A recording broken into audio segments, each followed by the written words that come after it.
मात की। આજે દીકરા દીકરીઓ માટે અમદાવાદમાં આવવું હોય, રહેવા આવવું હોય, કોઈ નોકરી ધંધા અર્થે આવવું હોય, અભ્યાસ માટે આવવું હોય તો એને સરનામું આપવાનું કામ ઉમિયા માતાજી સંસ્થાન એમના સૌ હોદ્દેદારશ્રીઓ અને સાથે સૌ દાતાશ્રીઓએ પોતાના ખિસ્સામાંથી લક્ષ્મી કાઢી અને લક્ષ્મીને મા ઉમિયાના ચરણે ધરી પ્રસાદ બનાવવાનું કામ કર્યું હોય એવા મારા સૌ દાતાશ્રીઓને મારા શત શત નમન. આદરણીય નીતિનભાઈ પટેલ સાહેબ, આદરણીય રૂપાલા સાહેબ, આદરણીય કાકાશ્રી, સૌ આપણા આગેવાનો જ્યારે એક જ મંચ ઉપર ઉપસ્થિત હોય ને તમામ સંસ્થાઓ, પાટીદાર સમાજની તમામ સંસ્થાઓ ઠેક ઠેકાણે ભૌગોલિક પરિસ્થિતિ પ્રમાણે, સામાજિક પરિસ્થિતિ પ્રમાણે, ત્યાંની આર્થિક પરિસ્થિતિ પ્રમાણે ત્યાં આગળ આવેલા આગેવાનો, બે પાંદડે થયેલા આગેવાનો, મનની અંદર ઈચ્છા થાય કે સમાજ માટે કંઈક કરવું છે તો એવા આગેવાનો ભેગા થઈ જુદી જુદી સંસ્થાઓ દ્વારા સમાજને સામૂહિક પ્રયત્નોથી,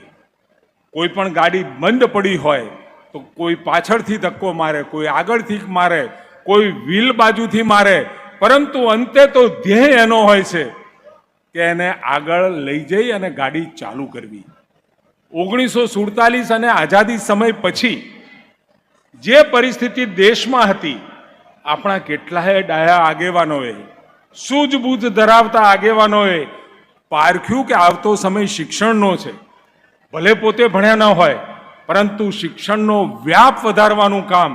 એમને કર્યું. ઠેક ઠેકાણે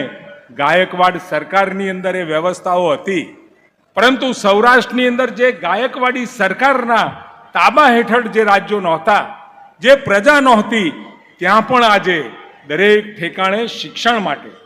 તમામ સંસ્થાઓ પોતે પોતાની રીતે પ્રયત્ન કરી સમાજને હજુ પણ 21મી સદીમાં લઈ જવાની વાત આદરણીય પ્રધાનમંત્રી મોદી સાહેબ કરતા હોય તો પાટીદાર સમાજ પણ ઝડપથી સમાજને આગળ લઈ જવા માટેનો આ આગેવાનો થકી અને આ સમાજના સૌ દાતાશ્રીઓ એમના સહયોગથી આગળ આપણે વધી રહ્યા છીએ. કહેતા આનંદ થાય કે લગભગ 2000ની સાલ સુધી ગુજરાતની અંદર એવી પરિસ્થિતિ હતી કે એન્જિનિયર બનવું હોય સીટો લિમિટેડ, ફાર્મસી ગ્રેજ્યુએટ બનવું હોય સીટો લિમિટેડ, કોઈ પણ વિદ્યા શાખાની અંદર તમારે એજ્યુકેટ થવું હોય, સ્કિલ થવું હોય, નિષ્ણાત થવું હોય તો ક્યાંક પરિસ્થિતિઓ સાનુકૂળ નહોતી. પરંતુ 2000 પછી ડૉક્ટરો બનવાની સંખ્યા, એન્જિનિયર બનવાની મહેચ્છા ધરાવતા લોકો માટે સીટો ભણવાની તકો ઉપલબ્ધ થઈ અને એના કારણે આજે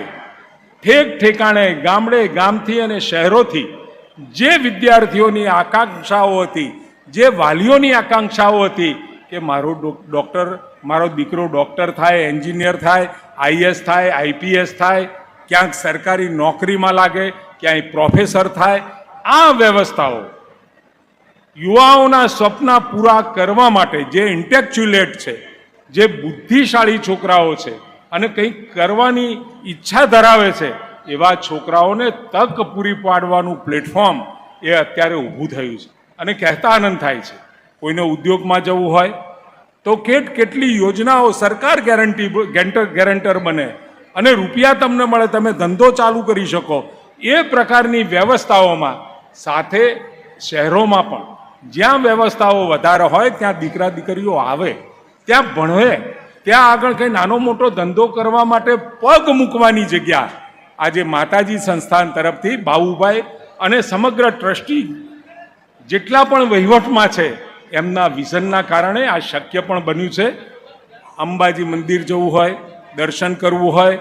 તો ત્યાં પણ વ્યવસ્થા, હરિદ્વાર જવું હોય તો ત્યાં પણ વ્યવસ્થા, અયોધ્યાની વિચારણા ચાલે છે. સમગ્ર ભારતભરમાં પાટીદાર સમાજ માટે જય અને સગવડો ઊભું કરવાનું કામ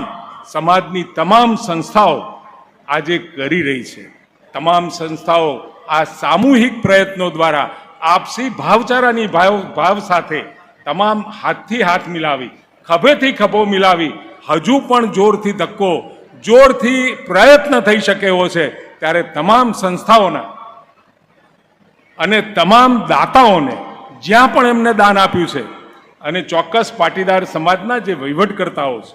જેટલી પણ સંસ્થાના હોય, તમામને તમામ પાટીદાર સમાજ સંસ્થાઓના આગેવાનો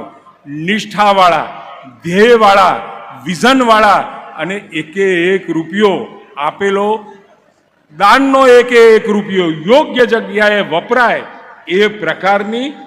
મનોદશાવાળા છે. એટલે મારી આપ સૌને આવતા સમયમાં અમદાવાદમાં 1500 જેટલા દીકરા દીકરીઓનું રહેવાનું સરનામું સંસ્થાએ પૂરું પાડ્યું છે. ખૂબ ખૂબ અભિનંદન. હજુ પણ આગળ આપણે ખૂબ કરી શકીએ એવી આપણામાં તાકાત છે.